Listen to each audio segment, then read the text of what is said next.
लेकिन अगर non state actors वहां पर भी काम को आगे बढ़ा रहे हैं, जिस तरह हमने देखा पाकिस्तान में बहुत सारे नॉन स्टेट एक्टर्स थे, लेकिन मलबा पाकिस्तानियों पर ही गिरता था।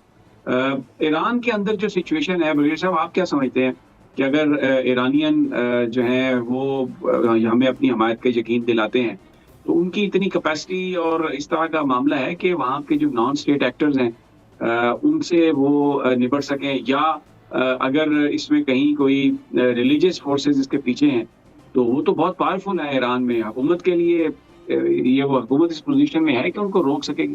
समी साहब, एक याद रखें कि ईरान भी उतना इंटरेस्टेड नहीं है कि हमारा सीपैक कामयाब हो, गवादर पोर्ट ऑपरेशनलाइज हो जाए, it will have direct bearing on Chabahar के ऊपर।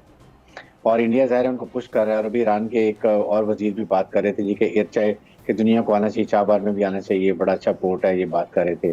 तो इसका मतलब ये है कि ईरान इज कॉम्पिटिटिव, ईरान का भी इंटरेस्ट नहीं है। ईरान इसलिए इंडिया वहाँ पर जाके ऑपरेट करते हैं, उनके वहाँ नॉन स्टेट एक्टर्स को वो रोकते नहीं हैं।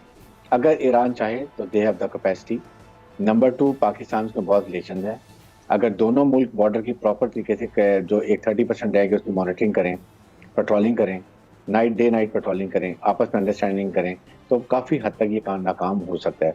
लेकिन क्योंकि ईरान भी नहीं चाहता कि हमारा सीपैक जो है और गवादर पोर्ट ऑपरेशनलाइज हो, क्योंकि इससे उनके बिजनेस को भी फर्क पड़ेगा, और जो इंडिया ने इतनी इन्वेस्टमेंट की हुई है, इंडिया का वहाँ होल्ड भी बना हुआ है, वो होगा। ये सारी सैंक्शन जितनी लगी हैं, सबसे ज़्यादा जो फ़ायदा उठाया वो इंडिया ने उनके ऑयल का उठाया। इतना सस्ता उन्होंने ऑयल दिया और अमेरिका ने कोई इतराज़ नहीं किया।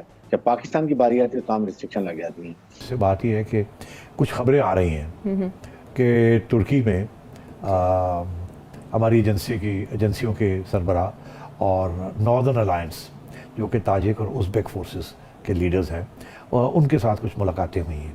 ये खबर कुछ तालिबान के कुछ इंडियन चैनल्स और कुछ वो ट्विटर अकाउंट्स जिनका ताल्लुक तालिबान के साथ कुछ हमदर्दियाँ हैं, वो ये कह रहे हैं कि पाकिस्तान की इंटेलिजेंस एजेंसी जो है वो अब तालिबान के जो दुश्मन है, एंटी तालिबान फोर्सेस के साथ मुज़ाकरात करें क्योंकि इन्होंने मायूस किया है। ये रीजन बताया जा रहा है। मतलब है कि ये अब स्पेकुलेशन हो रही है। एनालिस्ट ये कह रहे हैं कि शायद क्योंकि तालिबान पाकिस्तान की कोई बात नहीं मान रहे, टीटीपी हमारे ऊपर हमले कर रहा है, बलूचिस्तान के सेपरेटिस्ट हमारे ऊपर हमले कर रहे हैं, उनको अफगानिस्तान से आते हैं, हमले करते हैं, हम जा नहीं सकते, कर कुछ नहीं सकते, तालिबान हमारी बात नहीं मान रहे हैं, हमने तालिबान के लिए इतना कुछ किया, अब भी हम लड़ रहे हैं अमेरिका के साथ कि दें इनको कुछ पैसे दें, इनके वापस करें, इनको रिकग्नाइज करें, मगर ये हमारी ड्यूरेंट लाइन को भी नहीं मानते।